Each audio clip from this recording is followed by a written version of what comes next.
Olá, eu sou Rafael Marino, diretor de marketing da Exceed. Seja bem-vindo a mais um Na Linha de Frente, um programa que a gente faz com investidores e executivos das maiores startups do país. A galera que está de fato na linha de frente das tomadas de decisões mais importantes de uma empresa. No episódio de hoje a gente vai conversar com o Daniel Ferraz. Ele está atuando há mais de 2 anos como CFO da CargoX, que é uma logtech conhecida como Uber dos caminhoneiros. Muito mais do que isso, a CargoX já levantou 95 milhões de dólares e o Daniel ajudou a estruturar o último round. O Daniel ele é conhecido aí um faixa preta do mercado financeiro. Ele já atuou em importantes marcas do mercado como VP do Bradesco BBI, diretor do HSBC Investment Banking e foi vice-presidente na Goldman Sachs. No bate-papo a gente também vai contar com Anthony McCartney, sim, nosso head de relacionamento com investidores.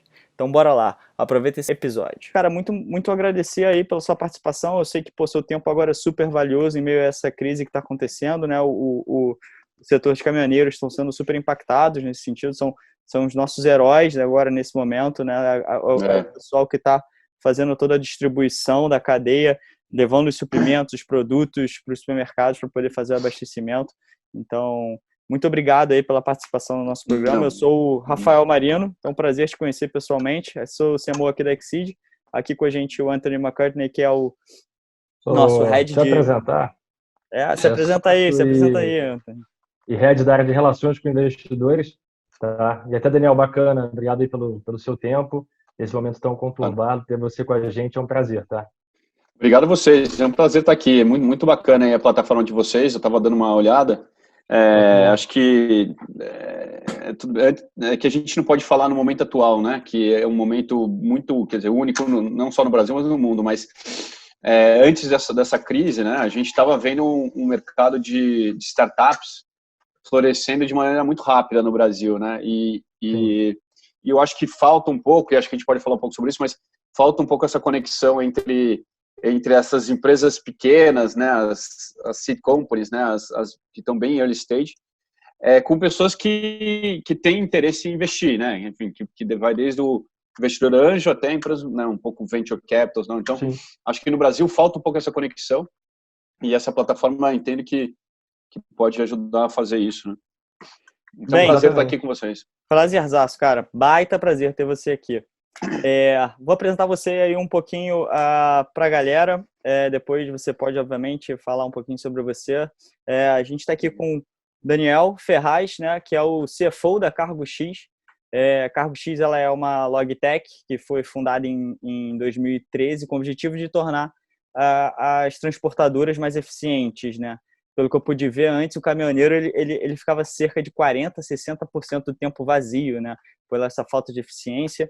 Um caminhoneiro autônomo, hoje em dia, por exemplo, com a existência da CargoX, ele tem, em média, ele pode aumentar aí cerca de 40% do seu lucro líquido, né? E para o lado das transportadoras, o foco é total na redução de custos. Então, aí a CargoX, ela costuma ser, pelo que eu pude dar uma pesquisada, comumente chamada aí de Uber dos caminhões, né? Ela conecta os donos de cargas com transportadoras e atualmente ela vem desempenhando um papel e atuando também como um broker-dealer, né? Uma corretora que conecta as próprias empresas com os caminhoneiros através de uma tecnologia bem robusta, digamos assim, né? Tá atuando aí num mercado de mais de 100 bilhões de dólares, que a gente fala hoje em dia aqui no Brasil, né? A empresa já conta com cerca de 350 pessoas, não sei se aumentou desde que eu pude dar uma olhada até agora, e já levantou aí mais de 95 milhões de dólares em investimentos, e também estão aí cotados para ser o novo unicórnio brasileiro, né? Então estamos aqui com o Daniel, que é o CFO da CargoX, ele entrou há 2 anos, ele desempenha essa função em 2 anos. Então vamos lá, Daniel. Primeira vez, né, cara, trabalhando aí em startups, entrou em 2017, mas você tem toda uma carreira aí de mercado financeiro. Conta um pouquinho aí mais sobre você, cara, sobre a CargoX também. Claro, como você falou, eu sou engenheiro da USP, mas acabei sempre atuando no mercado financeiro desde que me formei. Então, passei por alguns bancos, muito focado em banco de investimento. Então, acho que por uns 15 anos eu trabalhei em fusões e aquisições, IPOs de companhia. E aí, final de 2017, né, dezembro, eu dei uma guinada na carreira e me tornei o CFO da CargoX. Então, faz 2 anos e meio, mais ou menos, que eu estou nessa função. E foi a melhor decisão que eu tomei na minha vida, assim, profissional e pessoal. Acho que quer dizer, é uma satisfação, né, poder trabalhar numa empresa como essa, com um propósito bastante importante, né, que é tornar um setor que é absolutamente essencial para o Brasil, um setor mais eficiente e, no meio do caminho, ajudar os caminhoneiros, né, os caminhoneiros e as transportadoras pequenininhas. Então, estou bastante satisfeito com isso. Como eu falei, faz 2 anos e meio que eu estou na empresa, mas parece que faz 10, né, porque a intensidade, a pressão é muito diferente do que eu tinha antes. E a Cargo X é isso que você falou. Ela, na verdade, o que a gente costuma falar, que a gente está criando um ecossistema de transporte, né, de trucking no Brasil, que de fato, conectando a carga com a capacidade. No Brasil, a gente tem centenas de milhares de transportadoras pequenininhas, que são transportadoras que têm 5 caminhões na média, ou seja, nada mais é do que um caminhoneiro que pegou o pai, o irmão, o primo e fez uma empresa de transporte. Então, é absolutamente relevante esse setor e absolutamente fragmentado, né? Quando a gente começou, era muito ineficiente. Então, a gente conecta a carga com a capacidade. E a gente faz isso de algumas formas, né? Uma delas é simplesmente um marketplace que a gente conecta a transportadora ou o embarcador que tem a carga buscando um caminhoneiro autônomo ou uma transportadora pequenininha. A gente conecta eles através do marketplace. E a gente faz isso também através do que você chamou de broker, né? É o que a gente chama de broker, né? Digital broker, que a gente faz todo o trabalho. Por exemplo, a Unilever, se ela quiser transportar carga, ela contrata a gente com tecnologia, data science, etc. A gente subcontrata uma transportadora pequena ou um autônomo, e através de tecnologia a gente faz a movimentação da carga. Então, desde precificação até a escolha da transportadora ou do autônomo, e até o monitoramento, entrega da carga, enfim, comprovação da entrega, que hoje é digital na nossa plataforma, a gente desenvolveu toda essa tecnologia. Quando você fala que a gente é conhecido como o Uber dos caminhões, eu acho que é interessante no sentido de você entender que é uma operação automatizada, né? Que você simplesmente chama o caminhoneiro e ele vai buscar. A realidade é que a nossa operação é muito mais complexa do que o Uber. Se você imaginar que o preço de um caminhão saindo de São Paulo com papel higiênico para Santos às 5 da tarde num dia ensolarado é diferente do preço desse mesmo caminhão saindo de Santos para São Paulo carregando cerveja num dia chuvoso. Então, é muito mais complexo, e a gente está falando não de micro-regiões, né, que o Uber está atuando em São Paulo, em algumas regiões, tal. A gente está falando do Brasil inteiro. E isso inclui não só São Paulo, né, que é um estado relevante, mas todos os estados do Brasil, né, são mais populosos ou menos, ou mais densos ou menos, mas então é absolutamente bem complexa a operação. Mas a gente está conseguindo trazer uma eficiência bastante relevante. Antes da gente começar, como é que a carga encontrava o caminhoneiro? Era através de paradas de caminhão. Então, o dono da carga ligava num posto de gasolina lá no meio do Mato Grosso. Aí, nesse posto de gasolina, os caminhoneiros paravam para abastecer e ficavam procurando carga, né? E eles procuravam carga literalmente nas janelas, né? Os escritórios que recebiam essa ligação do dono da carga, eles colocavam um post-it na janela. E o caminhoneiro ficava lá dias esperando, né? Então, ele ficava olhando, esperando alguma carga chegar, que atendesse as especificidades do caminhão dele, etc. E é por isso que antes, quer dizer, você falava de até 60% de capacidade ociosa. O caminhoneiro ficava dias esperando lá. Muitas vezes ele voltava vazio. Então, como é que a gente criou a disrupção desse mercado? A gente transformar essa parada de caminhoneiro no mercado online. Então, hoje, a carga e a capacidade, né, o caminhoneiro, a transportadora pequenininha, eles se encontram na nossa plataforma. E a gente tem 20 mil cargas postadas por dia na plataforma. A gente estima que a gente tem basicamente uns 30% do mercado transacionando na nossa plataforma por ano. Então, o 100 bi que você falou aí, a gente estima que cerca de mais ou menos 30 bi transacionando na nossa plataforma. Então, é um mercado muito relevante, a gente está muito bem posicionado e estamos trazendo eficiência no mercado que é crucial para movimentar o Brasil. No limite, a gente trazendo eficiência para esse mercado, a gente pensa que a gente vai ajudar a vida de todos os brasileiros, né? Porque você aumenta a eficiência logística e de trucking, que representa 70%, 80% da carga movimentada no Brasil. Você aumenta a eficiência aí, você diminui a inflação, você diminui custos dos produtos comprados. Então, isso ajuda na qualidade de vida das pessoas que vivem no Brasil, não só dos caminhoneiros, né? No limite, são todas as pessoas. Então, assim, estou absolutamente satisfeito em trabalhar na empresa. A gente está construindo uma empresa, um ecossistema muito, muito bacana, muito relevante. E estamos muito super bem. Estamos crescendo, tá indo super bem. Bacana, cara. E acho que a questão do Uber também tem muito a ver com ativo, né? Essa questão do Airbnb, do Uber, de você ter escala. Você falou do tamanho do mercado, do tamanho que a Cargo X está mordendo. E no outro lado você não tem esse custo de ativos, né? Você traz a tecnologia, você disrupta com a tecnologia, faz esse match, esse marketplace entre um e outro, e esse ganho de eficiência enorme sem ter o passivo de ter ativos aí, um custo enorme nesse sentido. Do ponto de vista, cara, você é um cara que vem de mais de 10 anos aí de mercado financeiro, a gente também vê isso acontecendo, pessoas vindo de mercados tradicionais para vindo trabalhar em startups. O que você acha disso, desse fluxo? Por que isso deve estar acontecendo? Pessoas de mercado tradicionais como você, de mercado financeiro, também vendo oportunidades em startups. Por que você acha que isso está acontecendo? Eu acho que é interessante isso, né? Quer dizer, o meu movimento foi meio... não foi um movimento óbvio, né? Porque eu já tinha muito tempo de carreira, né? Então, não foi um movimento óbvio. Agora, eu acho que é mais interessante você entender o que está acontecendo com as pessoas que estão saindo da faculdade.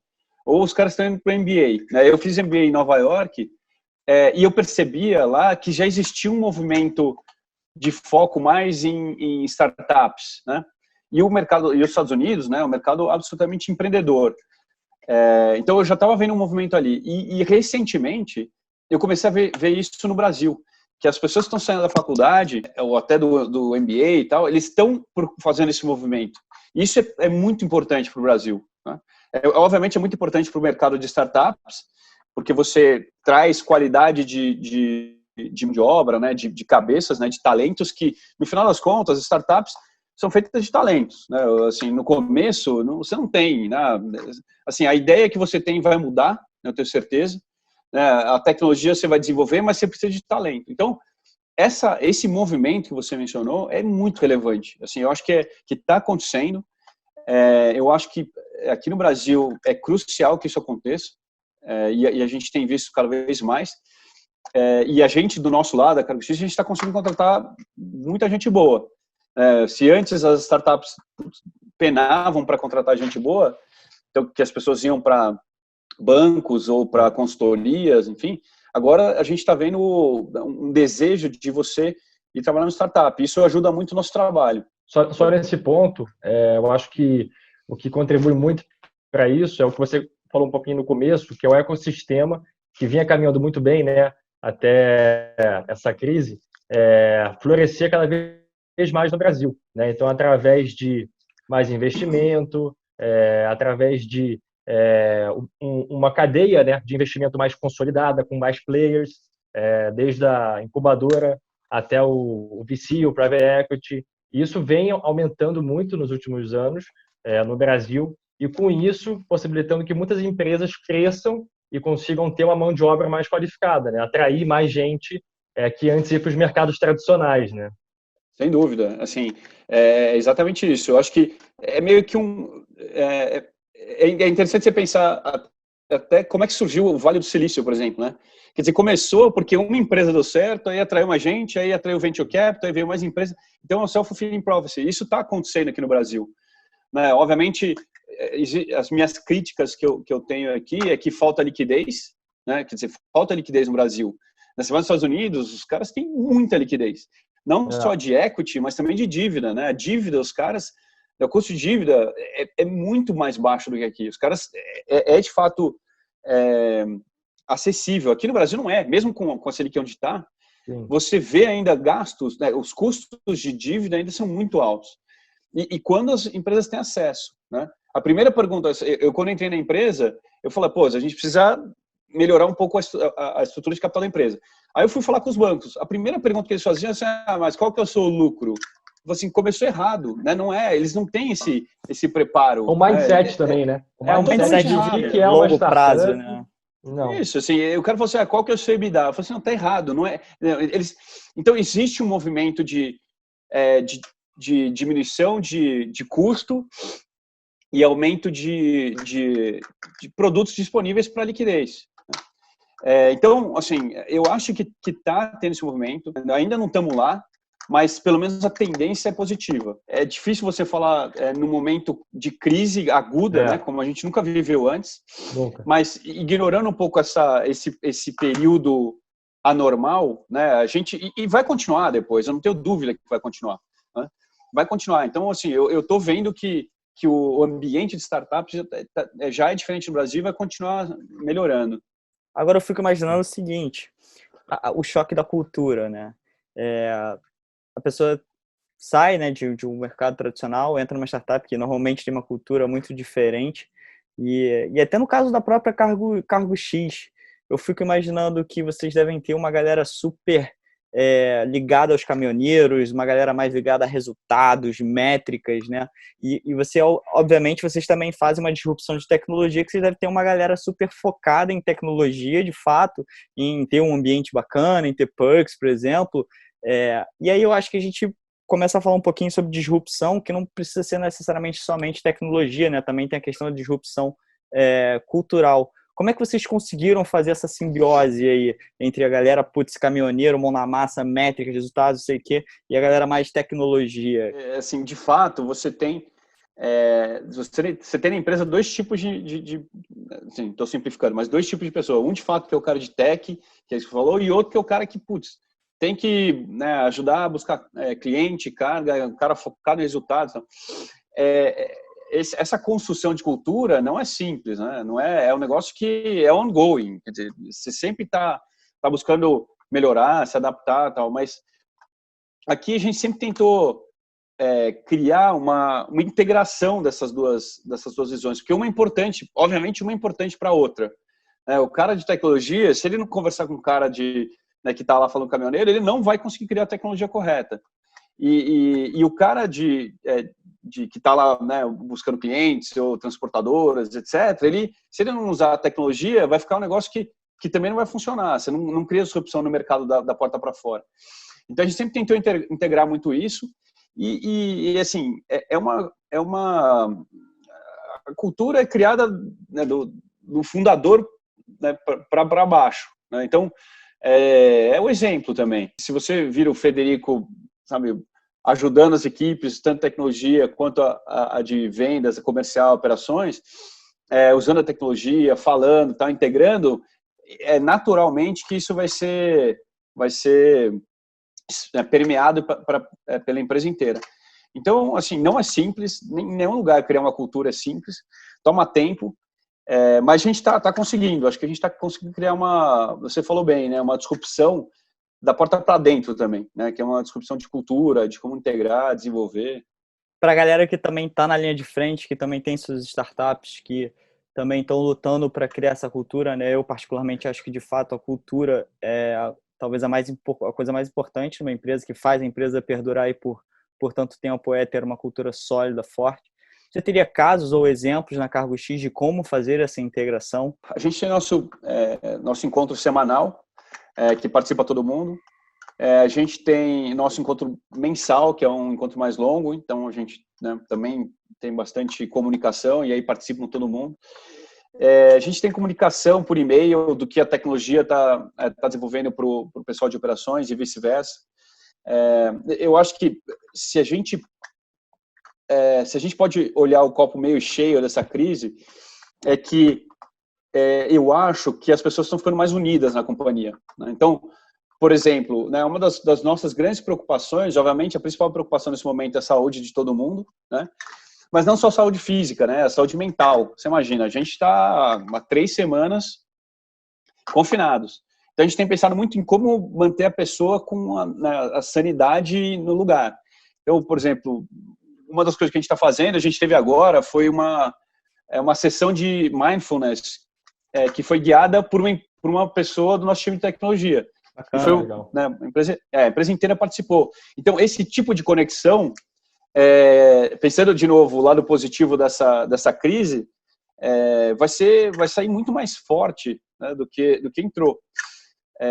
Mas é difícil você falar de uma receita de bolo, Rafael, para falar, putz, como é que eu integro? É o dia a dia, é sentar, é trazer as pessoas corretas, né, os líderes corretos, fazer todo mundo trabalhar junto, fazer esses eventos juntos. Então, não existe um evento daquela área ou daquela outra área, né? Tudo é organizado de forma conjunta.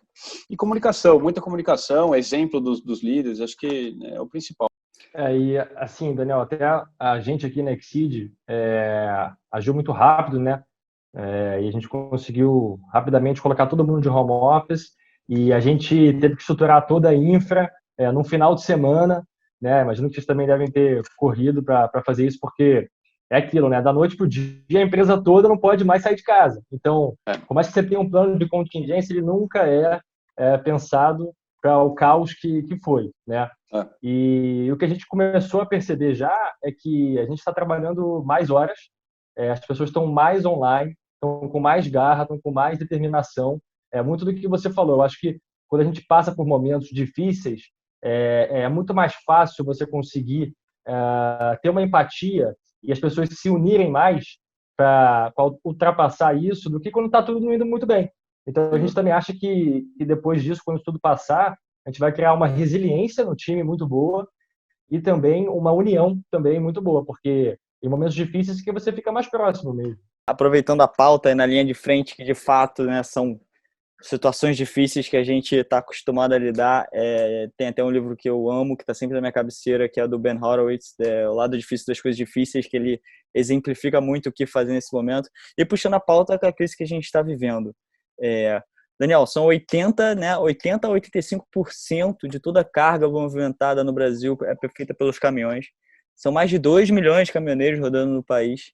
É um serviço, né, como a gente falou lá no começo, é um serviço indispensável para a distribuição dos produtos, que de certa forma estão sendo afetados pelo fechamento, por esse lockdown. No caso da Carro X, como é que foi esse impacto da pandemia na empresa? O que você espera do setor assim nesse momento? Como você falou, o setor é essencial, né? O fundamento do setor não muda com isso, talvez até se fortaleça. Eu acho que depois da crise ele vai sair igual ou melhor, mas durante a crise, né, obviamente vai sofrer, porque é um setor muito correlacionado com o PIB. Então, se a atividade cai, né, é natural que o setor caia.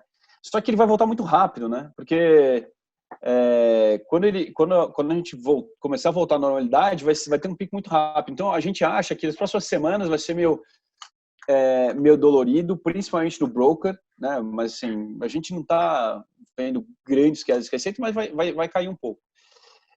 Por outro lado, no marketplace, que é aquilo que a gente fala de conectar online a carga e o caminhoneiro, ou a transportadora pequena, eu acho que essa crise vai ajudar a gente, porque antes o nosso concorrente, o único concorrente que a gente tem no marketplace é o posto de caminhão, que fica lá no meio da estrada, né?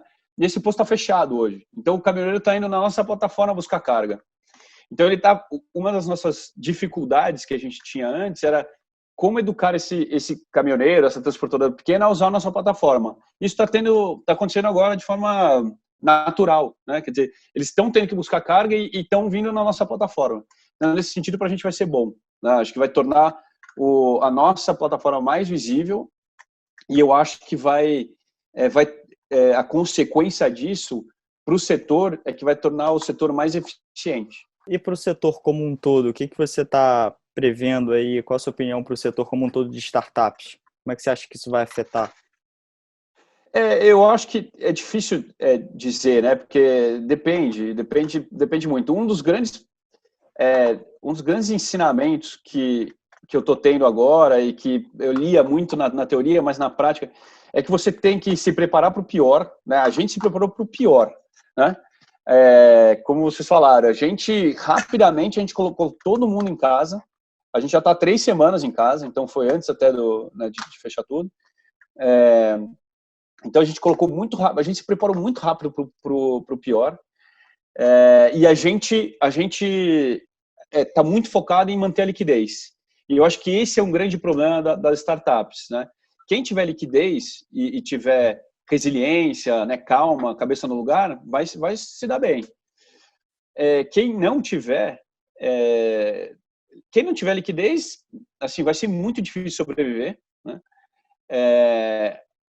E quem não tiver nem resiliência nem calma também vai ser difícil,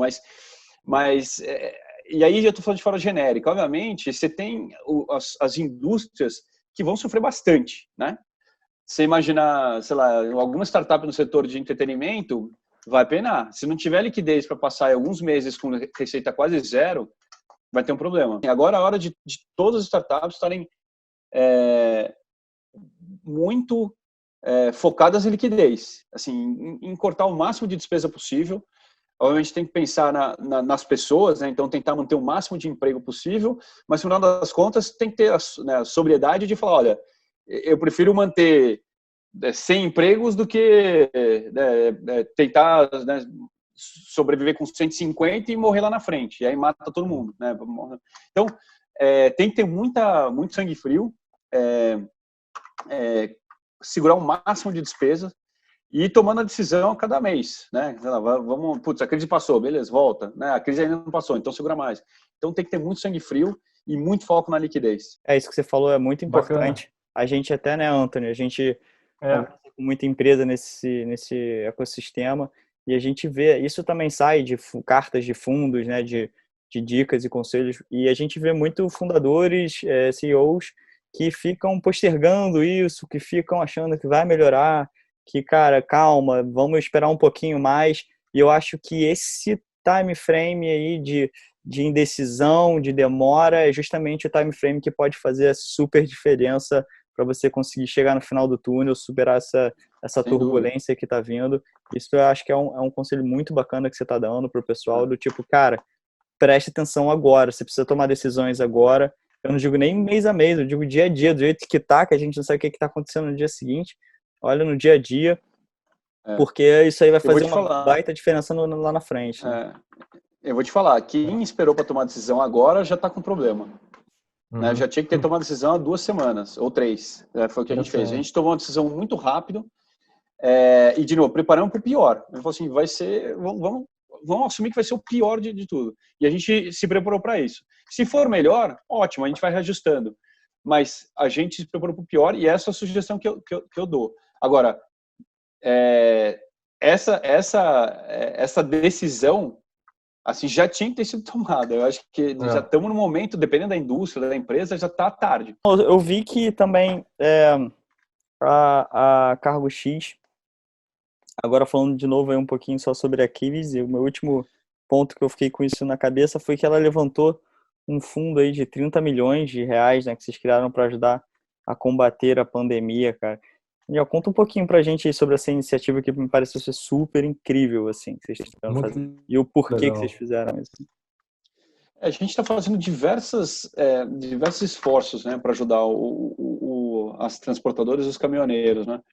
Esse é um fundo de capital de giro que o grande problema, como eu falei, né, o grande problema das transportadoras no Brasil é que elas não têm acesso a capital de giro, né. Então a transportadora tem um descasamento grande de capital de giro.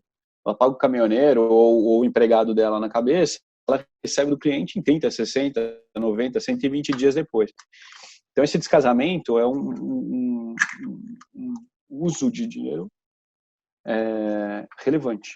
Né? E elas não têm acesso. Né? Hoje, a empresa não tem acesso de capital de giro. Então, esse fundo serve para isso, para ajudar elas a levantar, a operar, né? Quer dizer, ajuda elas a continuar operando, a fazer continuar crescendo, né, a operação. Então, eu acho que é bastante relevante para elas. A gente já estava com isso antes da crise. E a gente já estava com isso, com o fundo, a gente aumentou o tamanho do fundo e agora estamos focando mais nas pequenas transportadoras. Então a gente sempre pensa em ajudar as transportadoras. E para o lado dos caminhoneiros, a gente tem feito muito, durante essa crise, esses caras não têm onde parar para comer, né? Então hoje a gente começou a distribuir marmita para esses caras, né? Milhares de marmitas, num trabalho voluntário. Então a gente está tentando ajudar. E também temos tentado, a gente escreveu uma carta para o ministro de infraestrutura, que é o Tarcísio, pedindo para ele criar uma rede de apoio para esses caminhoneiros, porque senão esses caras não conseguem trabalhar, né? A gente até, né, Rafa, ia comentar isso. A Cargo X, ela nasceu ali em 2013, né? E ela já passou pela crise política, né, do Brasil. Inclusive, eu imagino que não é que nem essa, mas deve ter afetado muito na veia a crise dos caminhoneiros, né, que aconteceu recentemente, paralisou tudo. Então, assim, com certeza, né, Rafa, tem muitos empreendedores que assistem a gente e eles querem alguma forma, alguma dica sua. Você já falou bastante, mas você, como CFO de uma grande startup, você tem alguma dica muito importante e valiosa para conseguir administrar o caixa, o investimento de uma startup nesses momentos de crise? Não existe uma fórmula mágica, mas assim, de novo, aqui eu estou lendo o livro do Steve Jobs, né? E assim, você tem um aprendizado que é muito importante, que foca em poucas coisas, né? Assim, peque pela simplicidade, e é muito difícil fazer isso. Então assim, não adianta você sair dando tiro para todo lado, né? Foca, né? Escolha 1, 2, 3 produtos ou serviços e foca nisso. E assim, não deixa distrações te atrapalhar, né? Então, porque distração custa, né? Então, custa tempo, custa dinheiro, então foca no essencial, no que vai fazer você ganhar, no seu negócio, e tenta achar oportunidade nesses momentos, né? Então, no momento lá da crise, a gente estava com produto bom, a gente estava com caixa, a gente focou no nosso negócio, a gente acelerou aquele negócio, então a gente continuamos crescendo, normal, tal, e foi super bem. A gente comunicou bastante, né, manteve um relacionamento próximo com as transportadoras e com os caminhoneiros autônomos nesse momento de crise de 2014 que você mencionou, 14, 15, 16, 17, 18, né, que teve a parada dos caminhoneiros, né? Então, é muita comunicação. E de novo, né, para a gente é importante ter liquidez, né, o caixa, e principalmente resiliência, né? Se tem uma coisa que eu aprendi nesse mercado de startups é que você tem que ter muita resiliência. Você tem que... Não tem outro caminho, né? Concorda? Não tem um caminho para trás, só tem um caminho para frente. Então, assim, né, o tempo inteiro a gente encontra dificuldade, não tem outro caminho, tem que continuar avançando para frente. Bacana. E só continuando nesse assunto, o que a gente lê muito, né, é que nessas horas, né, de startups que têm investidores, né, até muitos investidores recomendam o que eles falam de reach out, né? Então você pedir conselhos, você conversar com os investidores, conversar com o conselho, né? Imagino que os investidores, vocês estão em contato com eles, né? E eles têm alguma informação interessante, alguma dica, como que é essa troca de ajuda até, né, com os investidores da Cargo X? Isso é interessante. Assim, a gente tem grandes investidores como o Goldman Sachs, Valor e Farallon. Uhum. Tanto a Goldman Sachs quanto a Valor, elas têm muitas investidas. Então, toda semana a gente tem pelo menos um call que participam todas as investidas e com alguém da Goldman ou da Valor falando e dando dicas e explicando, enfim.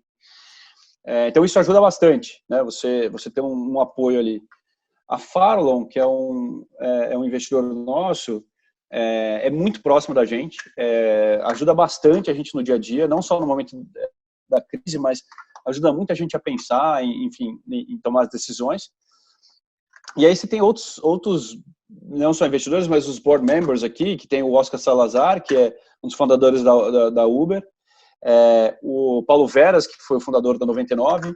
Esses caras ajudam... entender porque o Oscar investiu, né? Faz todo sentido para ele. O mercado é similar. E eles ajudam muito no dia a dia, né? Eles ajudam muito, eles pressionam, eles falam, pô, tem que resolver, vamos... Então, eles ajudam bastante na comunicação. É importante ter tanto investidores quanto board members que ajudam você nessa hora, né?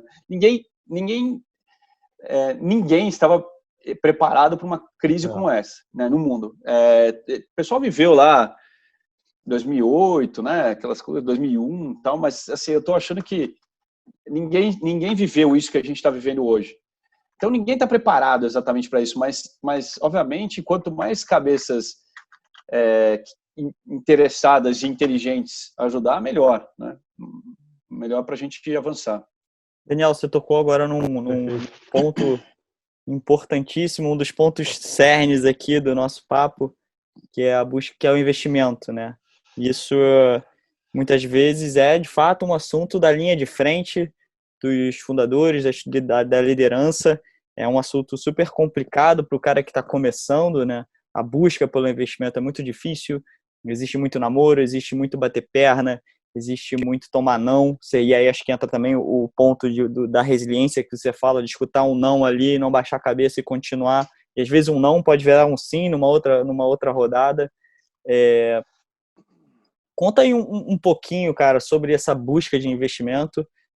A CargoX passou por já algumas rodadas, tem cerca de 95, né, milhões de dólares aí de investimento. Conta pra gente um pouquinho sobre essa busca do investimento. Tem muito empreendedor, cara, que não sabe por onde começar, assim, como é que eu começo a buscar investimento? É difícil, às vezes você tem que ter, network, não tem que buscar anjo, o anjo não consegue suprir toda aquela grana que você está precisando. Conta aí um pouquinho sobre essa busca aí. Se você tiver também alguma história, né, que acho que a galera mais gosta é a história de busca de investimento, que a galera faz as aventuras aí para poder conseguir a atenção do investidor. Vou te falar, assim, é a coisa mais difícil que eu já fiz na minha carreira profissional. Assim, não existe uma receita de bolo, não existe um caminho, cada um tem o seu, mas com certeza é a coisa mais difícil que eu já fiz.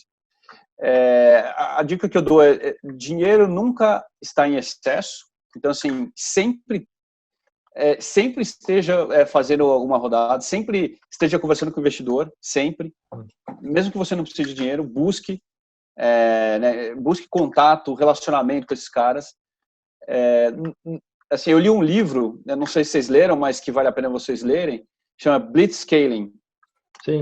Opa, calma aí. Mostra aí, Rafa. Isso aí. Tá na minha cabeceira esse aqui.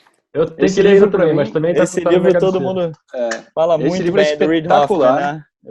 É espetacular. Eu li ele, eu quero ler de novo. Eu li faz 3 meses, quero ler de novo. Achei incrível. Tem muita dica para empresas que estão começando. E ele fala isso, ele fala assim, dinheiro nunca é demais. Então, assim, você sempre tem que estar preparado para fazer fundraising. Tem a governança, né? Tem que ter a governança do lugar, né? Com os números, né? Com informações, com documentação, sabe? Tudo melhor preparado possível. Depende da fase da companhia. O investidor vai focar mais no empreendedor, um pouco menos na ideia e no tamanho do mercado. E aí esse negócio vai shifting, né? Até você fazer o IPO da companhia, que aí sim, não tem nada a ver basicamente não tem nada a ver com o investidor, com o fundador, mas tem a ver com o mercado, com os números, etc. Então, assim, você tem que conhecer essa curva, né, de interesse. Mas, assim, é muito difícil, cara. Assim, a gente está na segunda rodada, eu estou na segunda rodada da Cargo X, né? Assim, é muito difícil, é muito não, né? É um full-time job, né? Full-time job, você tem que se dedicar muito. É um grande roller coaster esse negócio, montanha-russa. Tem dia que você fala, putz, vai dar tudo certo. Aí 2 horas depois vai dar tudo errado. Aí 2 horas depois vai dar tudo certo. Então é muito desgastante. Demanda demais. Mas é necessário e assim, tem que fazer, né? Então, eu acho que um dos grandes segredos do sucesso do Federico, que é o fundador da Cargo X, é que ele tem a habilidade de criar relacionamentos e manter relacionamentos, né? esse é incrível, assim. E esse, acho que isso diferencia uma empresa que vai dar certo, uma empresa que possivelmente não vai dar. O Federico tem uma capacidade incrível de criar contatos e manter os contatos. Eu honestamente, eu ainda estou tentando aprender com ele, mas assim, ele é um cara ele é um argentino que morava na Patagônia. Né, ele saiu de lá, foi estudar em Londres, trabalhou no JP Morgan há um tempo, aí não falava português, veio para o Brasil e criou a empresa, né? Quer dizer, isso é relacionamento, é criar contatos, é resiliência. Então, assim, eu acho que esse é um fator diferencial para você conseguir fazer o fundraising, né, quando necessário. E é manter contato com o investidor, né, o tempo inteiro. A gente tomou vários nãos, voltamos a falar com todo mundo, tem que falar, né? Então, acho que faz parte da vida da companhia, todo mundo tem que estar preparado para isso e tem que fazer o tempo inteiro. Assim, é importante. Você tem alguma curiosidade nessa busca aí, alguma coisa que aconteceu que seja bem, assim, exclusiva da Cargo X ou da sua história nesse sentido? Tem muitos, mas assim, a última rodada que a gente fez em 2018, pra você ter uma ideia de como é um roller coaster, cara, tinha dinheiro já de novos investidores dentro da nossa conta e eu achei que o deal ia falhar. Eu achei que eu ia ter que devolver dinheiro para o investidor, juro. Assim, até o final do dia, assim, eu ainda estava achando que não ia dar certo o deal. E já tinha dinheiro dentro. Então, assim, é muito desgastante. Eu rio agora, mas na hora foi, né, foi bem, praticamente tragicômico esse negócio. Mas tem muita curiosidade, assim. Mas acho que essa foi boa. E agora, curiosidade pura também, não sei se existe, né? Mas assim, acho que um dos grandes conselhos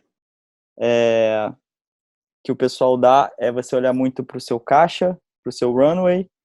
Você tem, dependendo da faixa, do tamanho da empresa, uma dica, um conselho sobre, cara, joga a tua receita para zero. Se você tiver 6 meses, você vai conseguir superar. Se você jogar para 1 ano, mais chances ainda.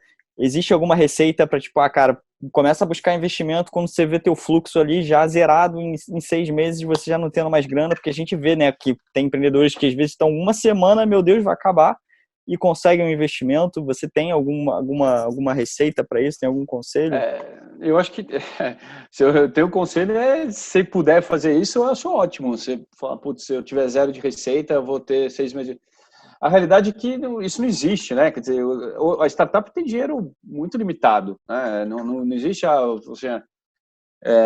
vou ter aqui um caixa mínimo para sustentar a companhia daqui a 6 meses. Até porque você imagina, se você zerar a sua receita por 6 meses, não precisa zerar, se ela cair 20%, vai ser muito difícil você fazer a próxima rodada. Então não adianta você falar assim, caiu 20% da minha receita, vou sustentar a companhia por 6 meses. Tá bom, e daí? O que você faz daqui a 6 meses?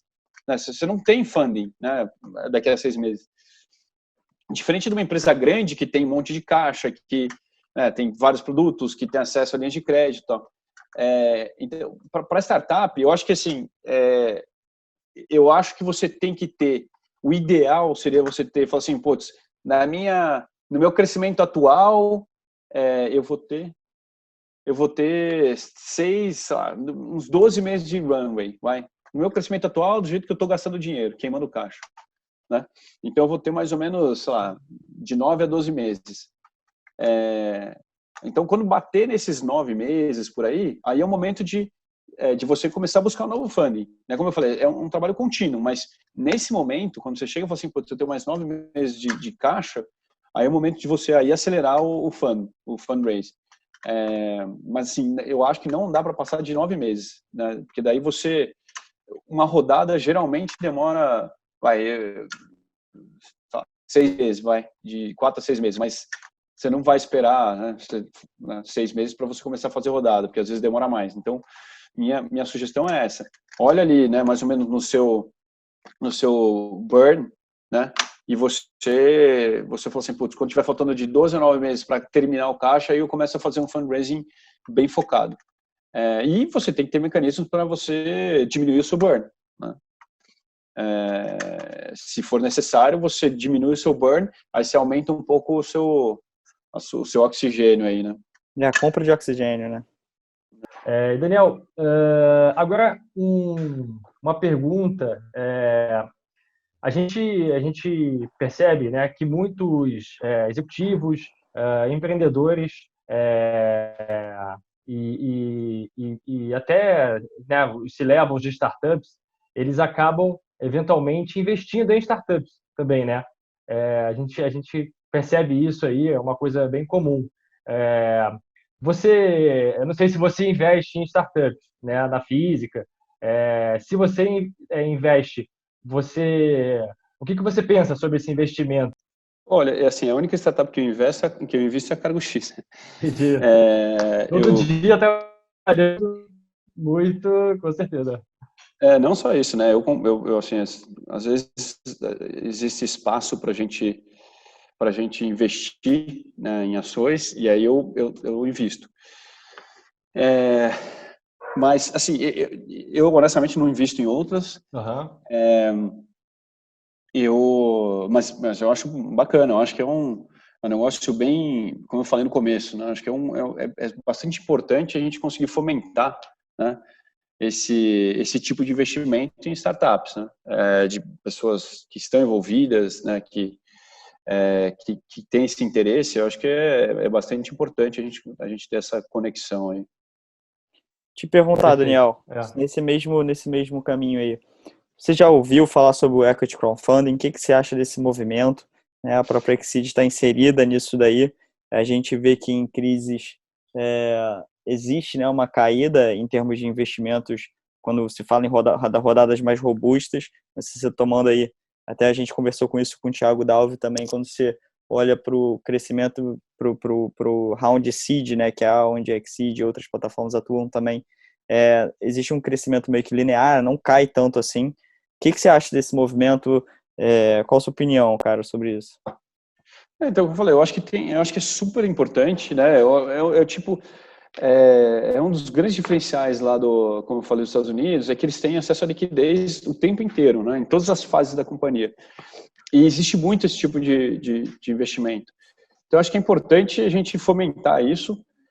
Ele dá ajuda para a companhia no momento bastante crucial da companhia, né, que é logo o começo. Então, tirar a companhia do chão, acho que é a parte mais complicada, e é nesse momento que você está entrando, né?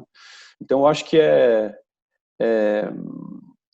acho muito legal, é super importante. Acho que é aquilo que a gente falou também, que você acaba fomentando todo esse setor, e aí uma coisa leva a outra.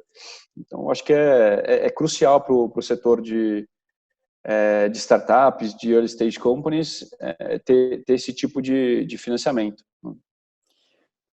Imaginando aí que você tem a sua bola de cristal, a bola de cristal do Daniel, o que você acha que vai acontecer, cara, que a gente vê que empresas inovadoras cresceram em meio à crise, nasceram em meio à crise. A gente fala muito no papo com o Thiago também, foi muito interessante, do como às vezes o economics, né, a economia não tem a interferência absoluta sobre a empresa. Óbvio que vai interferir de acordo com o segmento dela, mas é muito mais da proposta de valor, né, que a empresa está cumprindo, e se aquilo é durável, se não é durável, se é imediatista. A gente pode até também falar que tem muita gente que fala que empresas agora vão crescer, health techs, não sei o quê, mas isso tem que ver no longo prazo, né? Tem que ver quais mudanças de hábitos que vão acontecer agora e que vão perdurar de fato. O que você vê aí em termos de crescimento e de startups? Você consegue enxergar essa mudança de hábitos acontecendo que pode perdurar, e as startups que podem vingar com isso? É muito bom, de novo, é bola de cristal, né? Bola de cristal. Mas assim, eu acho que, como eu falei, eu acho que tem setores que são fundamentais, que a estrutura não vai mudar. Por exemplo, o setor de trucking, acho que não vai mudar. Então, como eu falei, eu acho que a gente vai ser beneficiado, porque a gente estava nesse esforço de trazer o offline to online, né, no mercado de trucking. E essa crise está favorecendo a gente nesse sentido.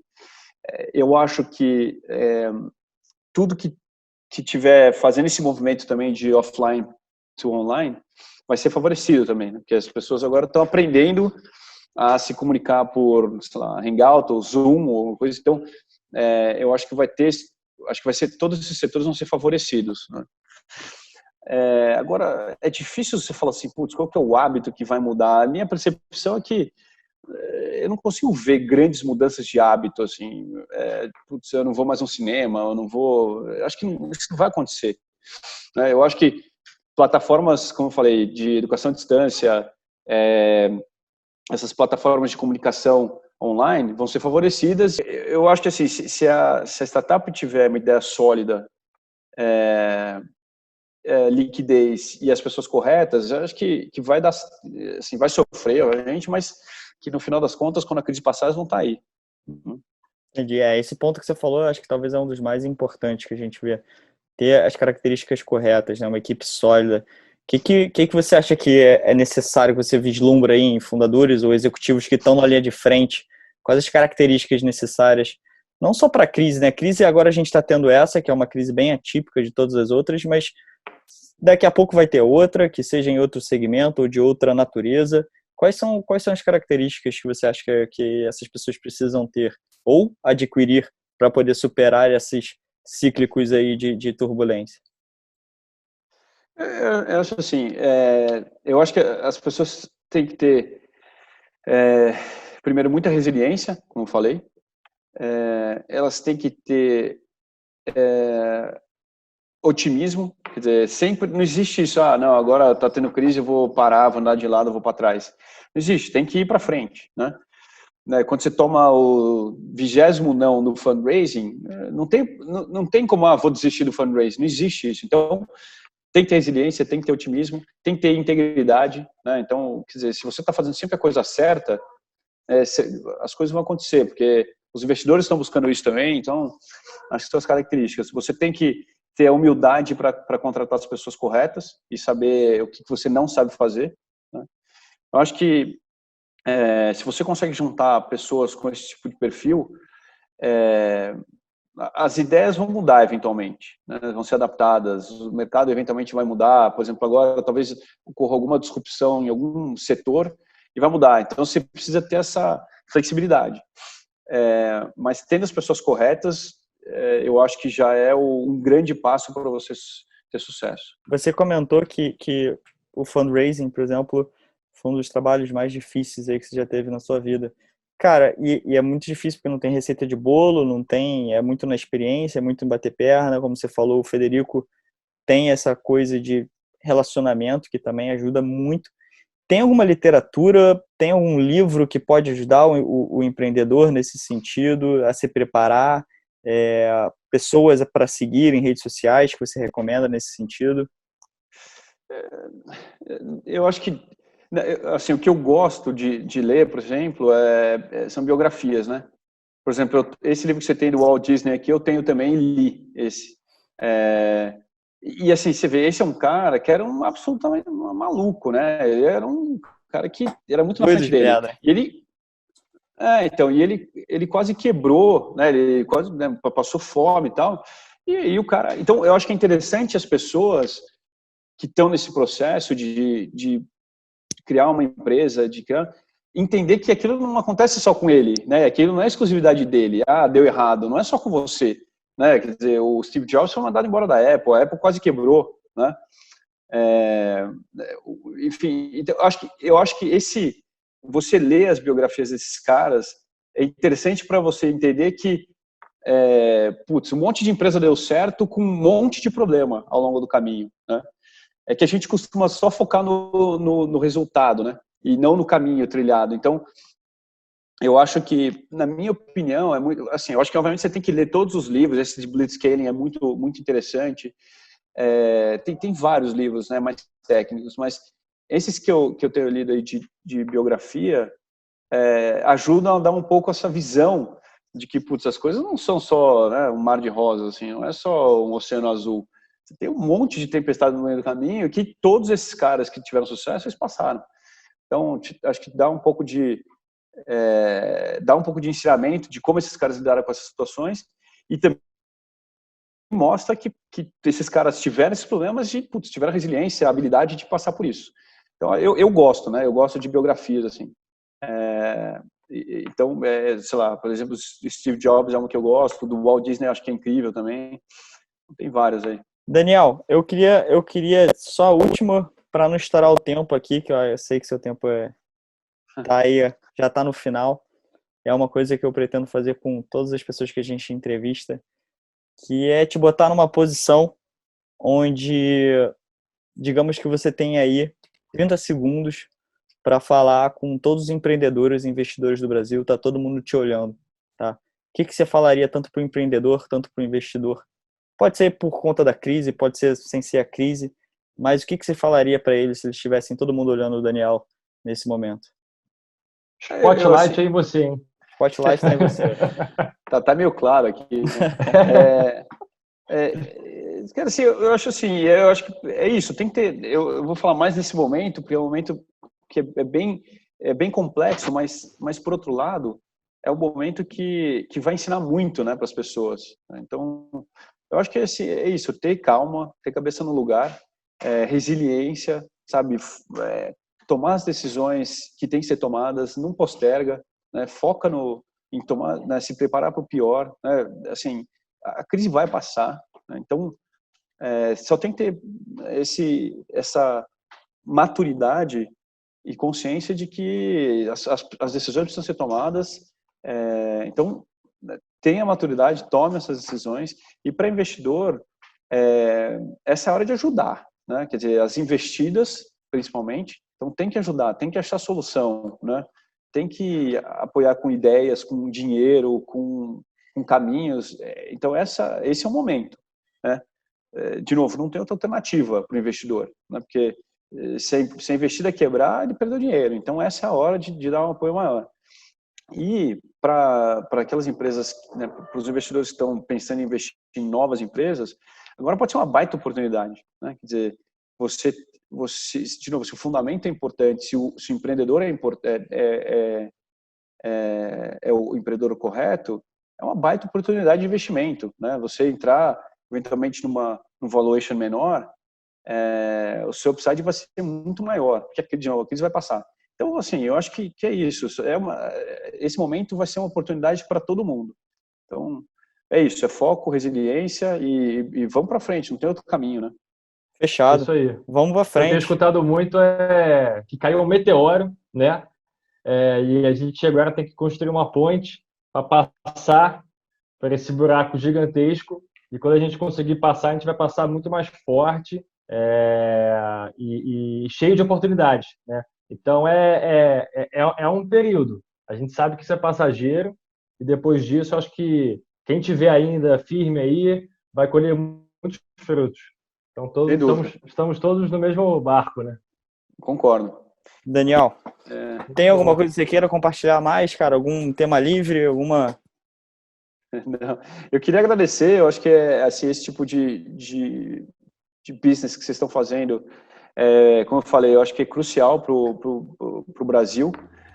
Então, parabenizar vocês aí e agradecer pela oportunidade de bater um papo aí. De novo, fico à disposição, se vocês tiverem qualquer outra dúvida, enfim, estou à disposição.